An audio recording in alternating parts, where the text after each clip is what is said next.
अस्सलाम वालेकुम नाज़रीन, महरान टीवी न्यूज़ में वक़्त बलिकार माहिया फराशाह सब खबरें एक नज़र हेडलाइन ते। आज़ाद कश्मीर में चूंडुनि जे पहिरें मरहले जी पोलिंग जारी। अॼु मीरपुर डिवीज़न जे 3 ज़िलनि मीरपुर, कोटली ऐं भंबर में इलेक्शन 13 तकनि ते वोटिंग बिना कंहिं वक़्फ़े जे शाम जो 5 वॻे ताईं जारी रहंदी। कोटलीअ जी पोलिंग स्टेशन नंबर 36 ऐं 37 ते पोलिंग देर सां शुरू थी। पीपल्स पार्टी ऐं नवाज़ लीग विच में सख़्त मुक़ाबलो। IBP ऐं आज़ाद उम्मीदवार बि मैदान में लथल।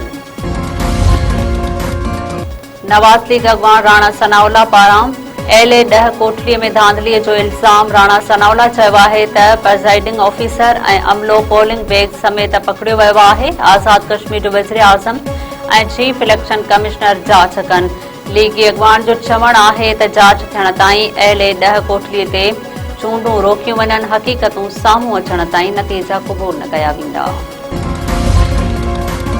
पीपल्स पार्टी राणा सनाउल्ला जे इल्ज़ामनि खे रद्द करे छॾियो। नदीम अफ़ज़ल चयो आहे त जंहिं पोलिंग स्टेशन ते एतिराज़ आहिनि उन जो अमलो PTI कारकुन जे घर में रहियल हुयो। आज़ाद कश्मीर जूं चूंडूं मुनसिफ़ाणे ऐं शफ़ाफ़ अंदाज़ में करायूं वञनि।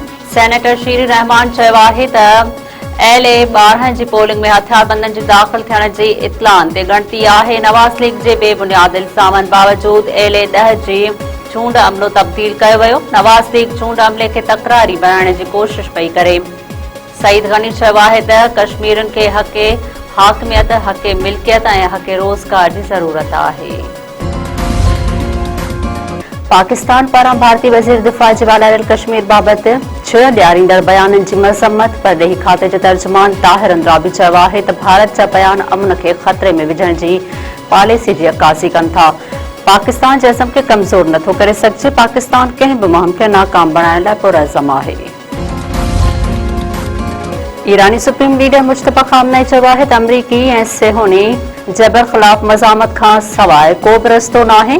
लबनान मथां सेहोनी अगराई जो ख़ात्मो बुनियादी शर्त आहे। पंहिंजे पैगाम में ईरानी सुप्रीम लीडर चयो आहे त हज़बुल्लाह जे जिदोजहद दुनिया लाइ पैगाम आहे। हज़बुल्लाह जो दिफ़ा ईरान जी स्ट्रेटेजिक ज़िम्मेवारी आहे।